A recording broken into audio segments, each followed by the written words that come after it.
or mabend. Bakante mo kayo.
Heavenly Father, we come to you today with humble hearts, seeking your guidance and wisdom as we begin this program. We pray that this program would be a time of learning, growth, and fellowship for all of us. Help us to listen to one another with open hearts and open minds, and to support one another as we strive to serve you in all that we do. Please give us the strength and the courage to follow your will and to use the gifts and talents you have given us to make a positive difference in the world. We pray all of this in your holy name. Amen.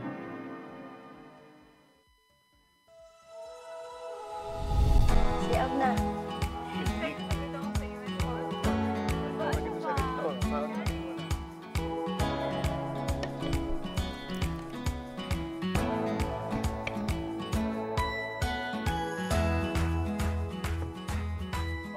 Siap na.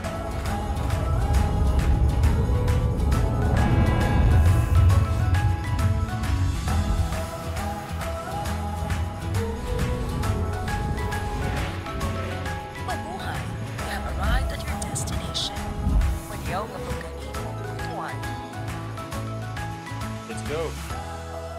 We're home.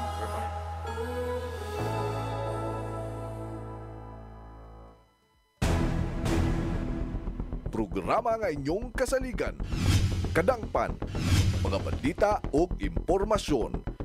Tutuan aksyon, Radyo. Happy Tuesday mga kabutuanon! Happy What Tuesday! naanad no kay Bernes magadatong buton sa Teleradyo karon special itong episode karon partner. nagulat din nun. Na-shock gani go kay Tuesday natin teleradyo. Basi nagtuo sila nga Oo. weekend ugma. Syempre kani atong programa no, wala magidi sige pili nga adlaw no. Anytime pwede ta mo broadcast kung kano sa ta pwede mo broadcast. Kung natin mga importante nga mga hisgutanan na ipasabot ato sa publiko, always gyud ang ato ang programa Open. dinhi sa Butuan City Public Information Division magpasabot kay mo ni atong role diri sa PID partner no nga kanang mapasabot nato sa katawhan kung unsa ang mga programa o serbisyo sa atong City Government of Butuan. Kaya karon very special atong episode karon, live ta sa atong official Facebook page sa Butuan City Public Information Division.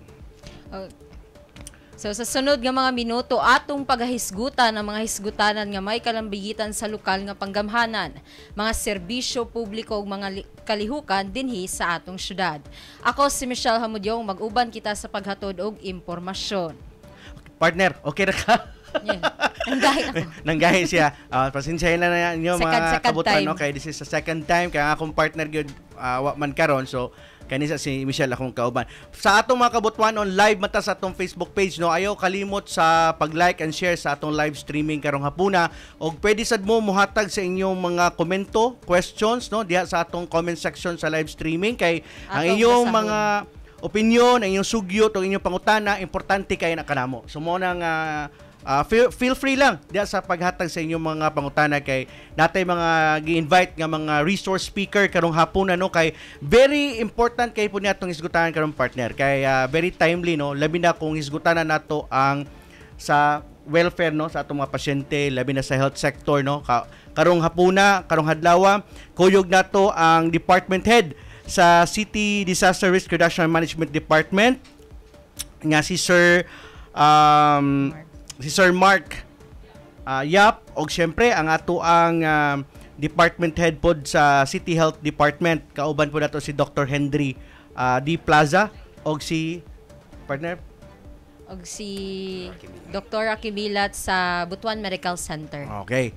So kung nakinangutanan no nalagi sila din sa teleradyo. Very good kay importante kayo karong hapon na misgutan sad nato ang kaning mga updates no kaning mga importante nga mga proseso nga angay sa masibal-an sa atong mga kabutuanon labi na aning serbisyo pag-abot aning mga ambulance services no. Yes. Labi na kanang nanginahanglan og kanang emergency no nga kanang ikailangan din matransport ang ilang pasyente, dapat mga proseso ba dapat agian anin. So muna atong mga hisgutan karon adlaw, unsa po mga kinahanglan nganong moagi man tayong ani nga process or kung pwede ba later na lang ng mga dokumento, pwede ba dato na unahon nato ang pasyente. Pero later na ato nang isa-isahon no para aron masabtan sa atong mga kabutuanon kung unsa gyud sakto dapat no buhaton kung natay i-transport nga mga pasyente within or outside Butuan City. So,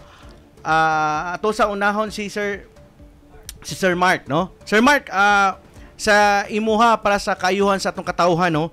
Pwede ba nimo maklaro kung unsay role no sa atong CDRRMD pag-abot sa ambulance transport services labi na kung inter-facility transfer. Unsa po din ang inter-facility transfer there, Sir Mark? Yes sir, good afternoon Sir Richmond. No? So, first ang CDRMD, particularly ang ato ang Hazards Monitoring Division or ang atong ginatawag na Emergency Operation Center, they are the ones na nakatoka sa pag-receive sa mga calls. So different, ang ilang ginakater are different types of calls from incidents to disasters, so including po ning atong ginatawag karon na inter-facility transfer. So ang inter-facility transfer, in layman's term, mo na itong madunggan nga kanang referral. Diba? So it could be from home to hospital, pwede po siya hospital to hospital or from to any medical facilities. So muna itong ginatawag na inter-facility transfer. Then nabahin po niya kaduha. So natay within AOR or within Butuan City, and po tayo ginatawag na outside referrals, which is outside Butuan City na nga coverage. Oo. So kani siya, sir, kaning referral natong gipasabot kung gikan sa hospital sa Butuan paingon sa laing hospital outside Butuan. Oh, this is muna itong tawag na outside na siya nga referral. Yes, pero naapod gitawag nga inter-facility kaning tawag ato nga inter-facility transfer from home to hospital. Oo. kana sir gadawat gihapuntaan ang mga serbisyo sa atong OPSEN. Yes, in fact ang CDRMD kauban sa atong mga sa CHD muna sila ang ga-cater ani. So including mga per people for dialysis, so from home padulong sa dialysis center, gina-cater na nato siya. All right. Sir, sa ingon ani nga mga situation, unsa may mga kasagaran nga proseso kung magkinahanglan gyud ambulance service, no? Sa kapasyente nga ibalhin labi na kung out of town. Okay, for outside referrals sa ato ang IFT processes, so namang gitay mga documentation requirements. So nabahin na siya kaduha. We have our administrative documents and we also have our medical documents or medical records. So when we call or depende kung asa nagikan ang request, it could be na from a letter gisend through the city mayors or a call directly made from a given facility or certain person na nag-request for a patient transport outside Butuan City. So basically the idea there is to assess first gyud ta. So we are always patient centered. We always assess the condition of the patient and the need for the transport. If emergency ba gini siya unsa may reason, pwede ba kay ibalhin lang nato ang pasyente, it's because of need siya i-transfer to a higher facility kay walay equipment or dili kaya sa ato ang existing na facility or need siya i-transfer tungod kay choice of the family patient or sa family or sa patient. So there are certain considerations na kinahanglan nato moagi that documents will support also to establish the urgency of the request. In other words, Sir Mark, kinahanglan nato itong mga medical abstract, medical history, no, naapo siya referral from other doctors before nato i-transport ang pasyente. Yes, sir. Kaya di man ta pwede mo transport nang basta-basta, no, wata kabalog kung ang pasyente ba kaya pa ba niya mo biyahe sa ingon ato kataas nga oras, no? Kung for example 5 hours going to Davao or 6 hours, kung kaya pa bas pasyente o kung pila pod ka oxygen ang kinahanglan niya basin nung kinahanglan po niya oxygen. So kana nga mga assessment, Sir Mark, muna atong kinahanglan sa buhaton before nato i-transport ang pasyente. Yes, sir. In other words, so mo tong kinahanglan nato ang mga dokumento na katong medical abstract o katong clearance from the doctor. So wala nang pasabot, Sir Mark, nga wala gid tay ambulance pag weekend or holiday. Naagyod tay always available nga ambulance sa mga tao. Yes, sir. Ang ato ang opisina ahensya together with our other departments including CHD and BMC, 24 hours ang ato ang services including our assets. So I think they can visit anytime even on weekends to prove nga naagid nag-exist ang ato ang mga facilities including our personnel. So we are functioning 24/7. Okay. So sa imong experience, no, kay dugay-dugay naman pud ka sa CDRRMD, no. Before ka nag CDRRMD, sir, asa man ka I work with the Office of Civil Defense Caraga. So bali ang imog yung expertise, sir, na nagyud aning sa emergency, no, kani karon nga sa CDRRMD. Sa inyong mga cases, sir, sa experience nimo, doon na may mga na-encounter nga mga experiences sa field na nanginahanglan og tabang nga dayon-dayon na respondihan nato. Pila pod ka minuto ahead ninyo na respondihan, sir? Yes, sir. In our several occasions or siguro maghisgot ta sa recent natong ako So with our latest na or recent na status ato ang response analysis na atong ginatawag, which we are also reporting monthly. So an average nato for this quarter sa atong response time or sa atong ginatawag na pag unsa ta kapaspas. So natay guide na siya or natay parameters na ginasukod. So for example, unsa ka paspas nato ma-dispatch ang atong mga responder by the time nga maka-receive tag call na ay emergency. So for this quarter, ang ato is in less than 2 minutes we were able to dispatch our responders on the field and arrive on scene mo ginatawag nato nga scene time. Makaabot sila sa field or sa area kung asa ang pasyente, that would be around 6 to 8 minutes on an average. Kaysa ako na sayran, Sir Mark, di ba, mutawag biya mo sa informant? Yes. Kaya inyo pangutanon kung kumusta na ba diha ang pasyente, naginhawa pa ba siya, napaba siya pulso, no? Nga mga assessment, tama ba? Habang padulong pa nga to ang mga responders. Yes, it always starts with the patient assessment and dili mag-end ang call diha. Ideally, ang call is mag-end kung nakaabot na ang responder sa field. So there is always mo natin ginatawag na guided dispatch. So dapat constant communication sa katong tao nga nag-report nga present dito. So iyang iyang i-inform ang ato ang OPSEN, ang ato ang dispatcher unsay current status or progress sa status sa patient para ang while on the way ang ato ang crew, they will be prepared kung unsa dapat igawas og andamon na mga equipment and supplies. So far, Sir Mark, sa tanan ninyong gipang respondent, kumusta man itong mga pasyente? As our recent, kung balikan nato, we have high survival rate. Oo. So, kani lahi pod ni Sir Mark, kung moingon pod tag isgutanan, kung mo request pod tag ambulance lang for transport lang sa pasyente. Yes, sir. Oo. Kana unsa pod kapaspas ug kadali ang ato ang paghatag og pagtagad labi na kung ginahanlan siya og ambulance service sa ato sa city government. For a referral na service or kanang IFT nato, especially if kung within Butuan City atong isgutan sa IFT, paspas ta na. So we can cater the kay wala may administrative requirements or certain information kay pick and go man ta na siya. Pero pag mingon tag referral outside, so meaning the patient must be probably naa sa isa ka facility to a higher transport siya dito higher sa facility. So it will balik na punta again to patient assessment. So we are always centered about the patient. We have to establish the history of the patient, the current condition of the patient, if fit ba ang patient to travel. Kay of course, since long conduction ni siya, naay possible na kung ano nga threat nga dili ta kabalo unsa may tabo along the way. So we have to coordinate that with the caller katong nag-request sa request for long conduction if naaba ni siya nga certain information supported by a medical record or siguro for the medical side kanang ginatawag natog medical abstract. Oo. Mas maayo sad nga naa po'y clearance. Yes. From the doctor nga safe og kanang fit ni siya to travel. Kay basin unya bag taas siya og blood pressure, no? Basin taas og sugar level ang pasyente. Mas maayo itong gingon nimo gayud na Sir Mark, assessment sa i-assess na tong pasyente before i-travel. Kay kung basin unya along the way tunga-tunga naay mahitabo nga delikado na inoon sa pasyente.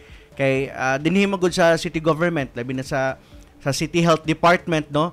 Ila Dr. sa inyo doc sa ingon nani nga mga situation unsa may angay nga una nga proseso nga inyong himuon sa before na to i-transport ang pasyente labi na kung naay coordination from other hospital. Good afternoon. Oo. So sa amo man good is naa naman gid mi protocol. Mm-hmm. So kung gikan gid sa amo ang pasyente, so naa siya communication sa hospital to hospital and doctor to doctor nga endorsement. Mm-hmm. So inana siya ang muna siya protocol nga among gi-follow na i-consent, then ang consent muna siya mo communicate sa doktor sa hospital nga referan. Dayon ang mga doktor na dayon muna dito mag-communicate.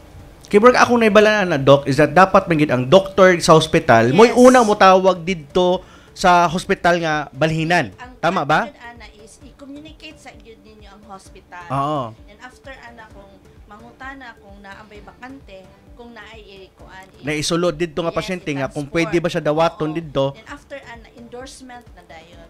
In which asa gi ka ng endorsement from the hospital na. Doctor to doctor. Yes. Nya ang unsa naman ang role ni City Health ana dayon?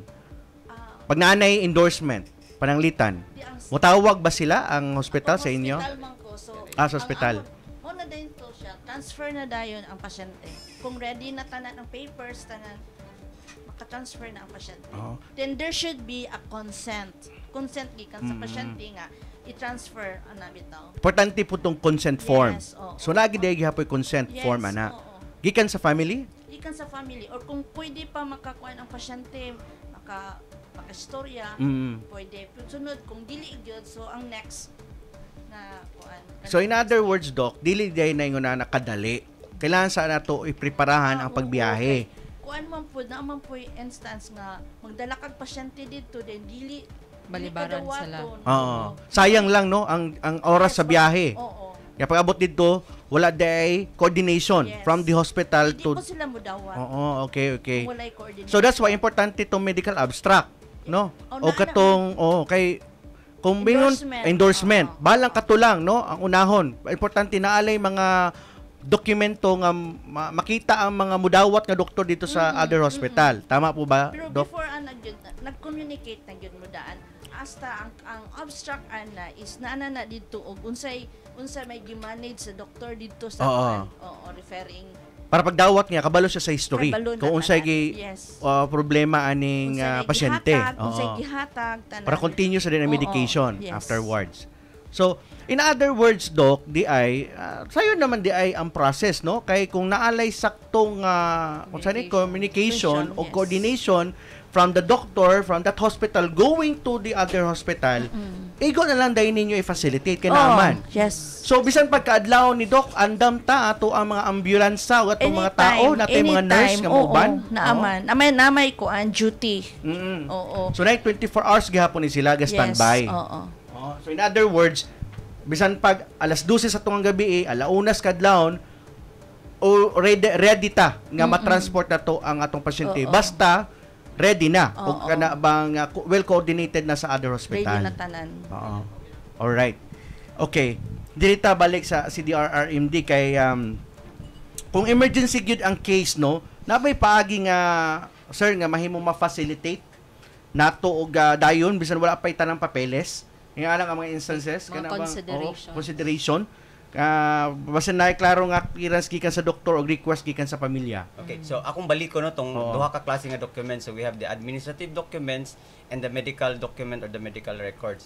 So pag mingon tag ipaspas, once gyud ma-assess na nato ang patient and then ang records na kinahanglan like atong gihisgutan ni doktora, the communication coordination between the transferring and the receiving hospital, once na-establish to nato, we can always really facilitate the request.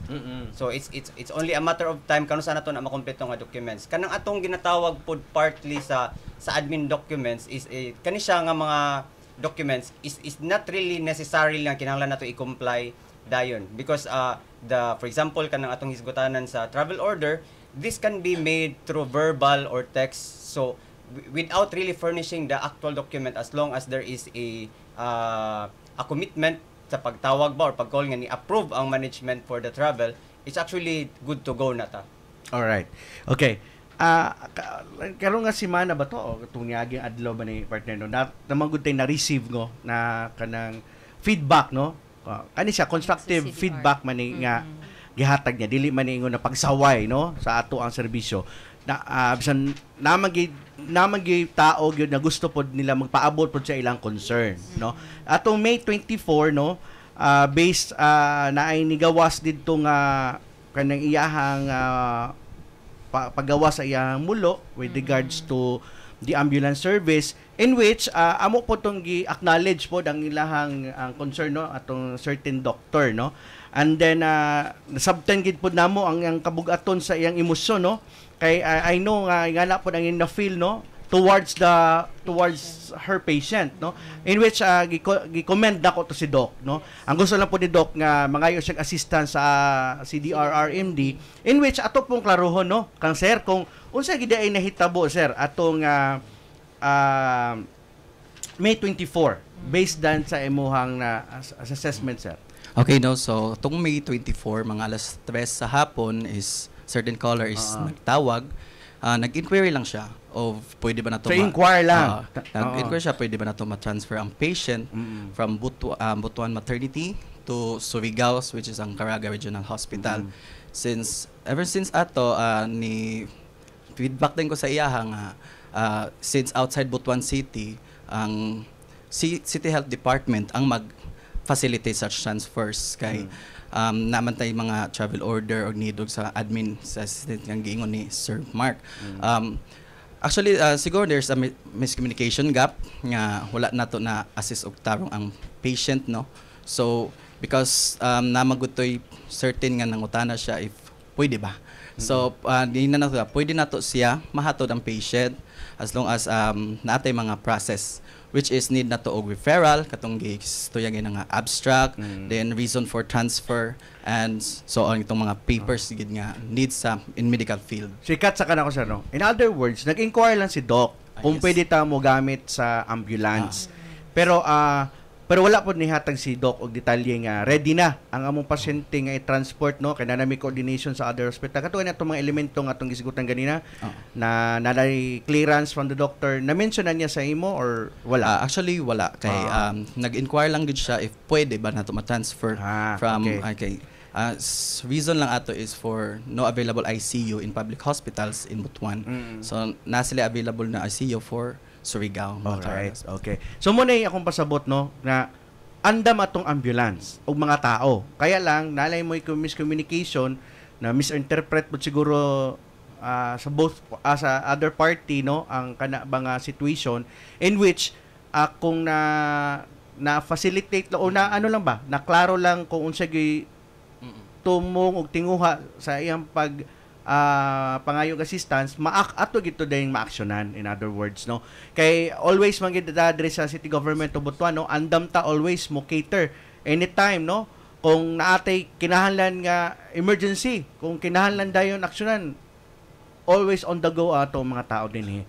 So sir, after ato nitawag pa balik si doc for follow up, or ikaw ba nitawag ba kag follow up sa iya nga doc, pwede ta mo gamit sa ambulance basta ingunanin lang makasecure lang ta ani? Actually, more with to ang in 4 minutes nga call, more po to amo ang tawag, wala na po siya nitawag balik, kay nagpasalamat po siya sa information nga akong nahatag, then thank you naman po siya, then nala siya gamay na like comment like about sa healthcare system sa Philippines, and then so far man po na ako nga as same process akong gihatag sa ilaha. Okay. So ato situation ato Sir Mark, kung if ever lang nga ato ang situation, no, kailangan man gyud check ICU facility.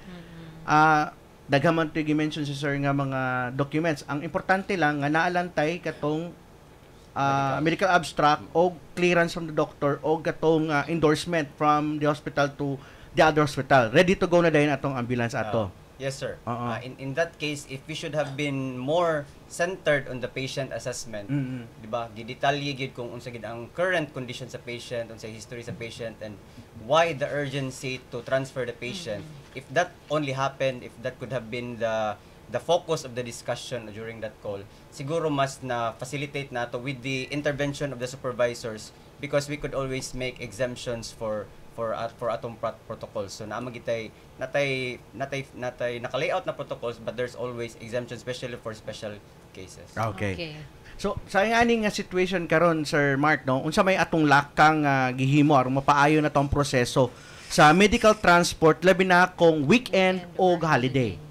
Yes, sir. Actually, the system or the protocols are in place. Siguro nga to is pangusgan nato ang ato ang information campaign, and as well as ang ato apong pag-orient sa atong mga staffs, especially sa mga bag-o nato nga mga staff.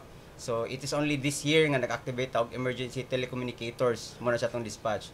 So, siguro pangusgan nato kay siguro sa ilang experience is more on a day-to-day, naka-focus sila sa katong mga trauma within Butuan City. Di ba ito siya mabasol, no? Siguro kadagan po siya bago handle mga tawag. Siguro bago sa ila ang call outside, and then ay certain uniqueness sa case, sa urgency, unya let's say hours or kuan ang, so ato silang i-guide kay dapat ila po na silang ma-master. Siguro on the part of the institution, particularly the CDRMD, the Operation Center, is kana atong i-strengthen, no? We recalibrate, and we put more, siguro kung kinahanglan nato i-dissect ang atong processes into flowcharts and diagrams na ma-shorten na gyud, para makita gid nila if yes diri gid ta, so para mas more kuan sa ilaha, mas more understandable sa ila ang process, then maka-determine din sila og ma-establish nila ang actual nga situation, and they can always actually call their supervisors if need og further na assessment or assistance, no, or need siya og lahi na dili na sa ilang level nga decision making. Mo nagingon Sir Mark, when in doubt,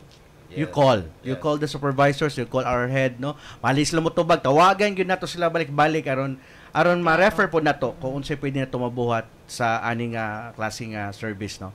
Sir, ma'am, sa Doc Henry, sa inyohang sa City Health, unsay role ni City Health kung doon yung mga pasyente nga kinahanglang ibalin sa laing hospital? Unsa may dapat kanang role ni City Health ani? Yeah, maayong hapon sa tanan. Bali ang sa City Health manggod kasagaran gikan sa mga balay padala sa hospital. And there's a possibility also nga request like katong gi-mention kay ina nga dunay magpa-dialysis. Kina-cater po na namo. Pero gwapo gining arrangement hospital to hospital.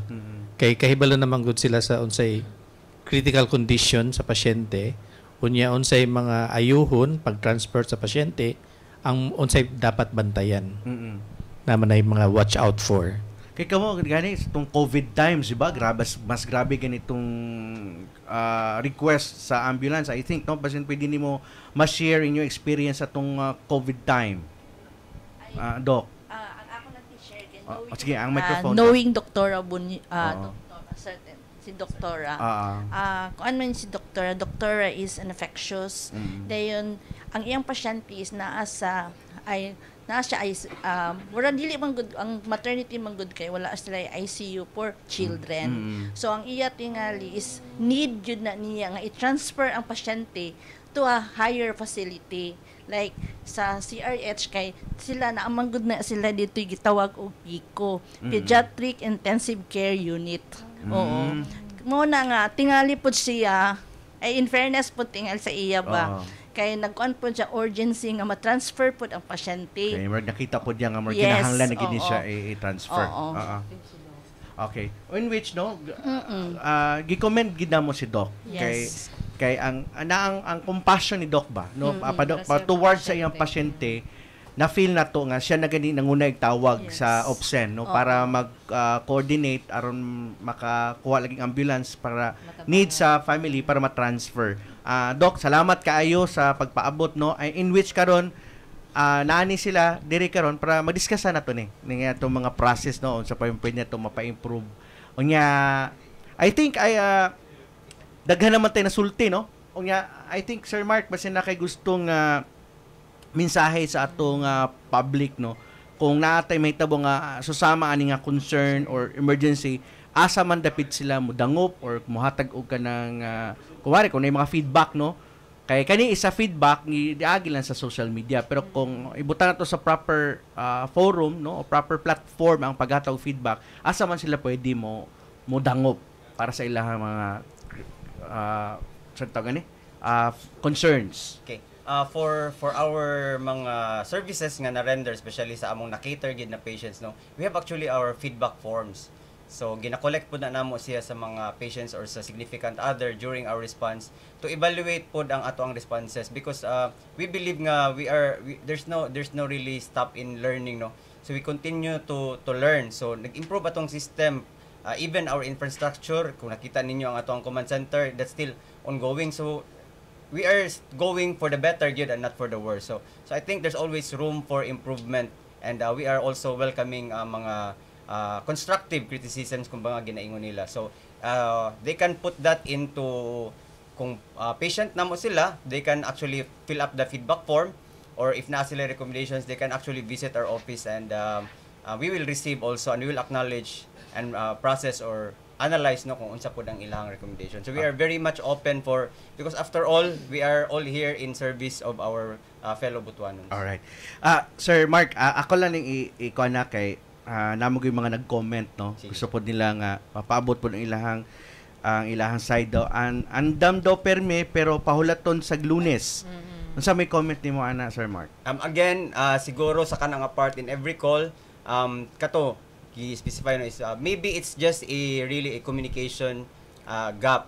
So kinahanglan lang gid siguro nato ipaabot the urgency and then the readiness pod sa patient. Kay it does not necessarily mean nga nitawag karon need gid pud nato ibiyahe karon. There are some considerations like atong gisgutan ganina. Ready na ba ang receiving hospital? Informed na ba sila, properly processed? Because again, as I've said, the administrative documents can actually dili siya na mo importante. Balik kita sa pasyente. Ingon pod siya si Ma'am Janet ningon kompleto o papers ang pasyente ang reklamo nganong pa Lunes pa. Kompleto daw siya. I think kung nag-coordinate na untang tawag balik utro sa OPSEN, I think kung ningon siya nga kompleto na ang papers, ma-facilitate ba dahil ito ni mo, sir? Actually, if inana ang tagaan may og reason nga kompleto na ang papers ready to receive na ang receiving facility, especially outside sa Butuan. So, that is a time no nga magtawag mi sa mga supervisor for the decision making if unsay other consideration na tong mahatag sa ilang. Basta klaroon lang namo diri sa city government, walay weekend, walay holiday pagdating sa emergency. Labi na sa itong mga frontliners no sa CDRRMD gani sila Sir Mark bisan holiday naani sila, wala ni sila pahulay. Sabado, Domingo, lahi-lahi ang mga around the clock ang mga nag-duty, no? Andam ni sila mo alalay, mo serve sa ato ang kabutuan. Basta lang yun na ma-facilitate lang tarong, no? Mahatag lang to mga kay again, gi-explain naman namong balik-balik ang katong importansya sa katong medical abstract o katong endorsement. Kay once naa na to, ay assess dahil na to ang pasyente sa hospital gikan kung asa ng origin, naanay clearance ang doktor nga fit to travel, nganong dili man nato ipalargahon. Pwede na dahil na mularga 24 hours sa dere, anytime sa orasa pwede na to matransport ang pasyente. Okay, Sir Mark. Yes, and also in addition, no, actually we already have catered several cases na outside the referral within weekends and even holidays. I hope katong mga nagtan-aw karon nga amo na cater, they can also confirm. Oo. All right. Sige. Anyways, no, Doc, basin na mo yung mga last kanang mga announcement na gusto ninyo ihatag. Basin na mo yung mga bakuna or sa mga programa sa City Health. Doon nalay akong i-add. Bali, nagbalita nga doon ay problem sa monkeypox. Na-confirm sa governor mismo nga ang monkeypox dahil ito monkeypox, chickenpox daw dahil ito. Okay. Sa dinagat na siya. Sa Friday, Doc, invite man namo ang CHD to talk about the monkeypox for awareness atong kabutuan noon kay para makabalo sa unsay difference anang monkeypox kanang chickenpox, no? O kanang uban pa nga mga disease sa skin.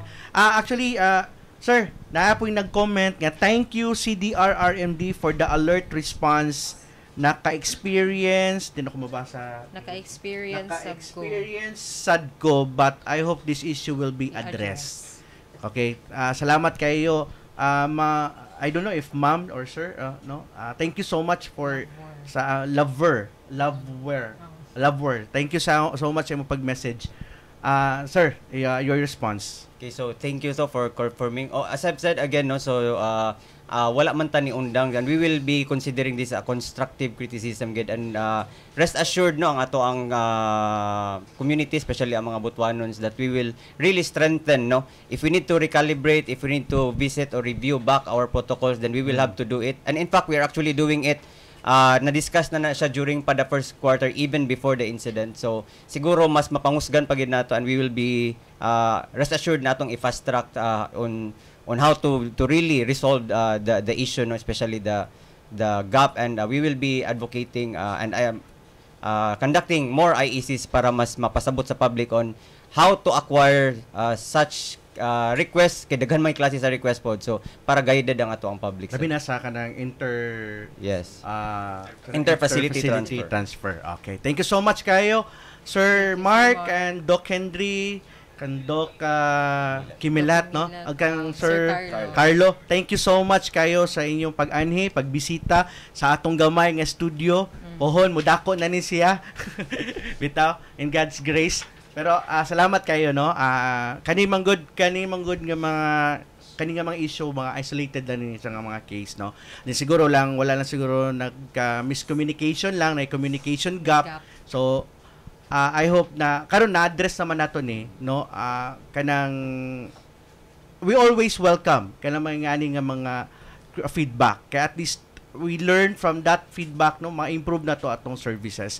And then thank you so much kay kan Doc nga nagpaabot ana sa iyang concern sa social media, o kami mismo Doc, no, nagpaabot kami sa amo ang kasing-kasing pagpasalamat o pagkanang i-acknowledge kaya to si Doc. Kay kung without kang Doc pod, di pod tama no nga laday pod day na feel si Doc na something. So at least kita maka-action din pod ta nga naay something pod ay nga kailangan nato i-improve. Doc, salamat kaayo.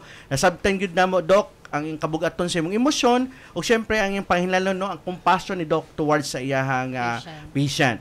Ang CDRRMD nagpakabana gina kanunay og nagauban sa tinguha sa tanan nga makahatag og dali og luwas nga tabang. Sa amo dinhi sa City Government of Butuan, gusto lang namo ipasabot nga kani nga mga pangitabo, no, kani nga mga concern nga inyong gipaabot kanamo, amo gining gihatagan og pagtagad, seryoso nga pagtagad. Kay ang amo diri nga amo ang objective is makahatag mi sa saktong serbisyo para sa tanan. Alright. So, wala naman siguro tayo daghan pang story. Ikaw, basta na kay concert, yung i-announce na ba kay concert? Wala. Iwo ko ito. Okay, salamat kayo no sa kitibukang pwersa sa atong Butuan City Public Information Division. Ako si Richmond Dinayon. Mag-uban usab kita sa laing edisyon sa Butuanon Action Teleradio karong Biyernes. Palihog sa pag-like sa atong official Facebook page, Instagram, sa atong X, no? Sa atong wa pa naka-subscribe sa atong YouTube, palihog sa pag-subscribe sa atong YouTube channel. Katong karon lang nakatan-aw, no?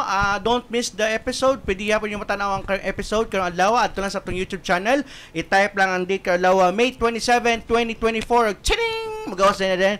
Makita na dahil 2025 day. Sorry, 2025 makita dahil ninyo ang episode karong adlaw.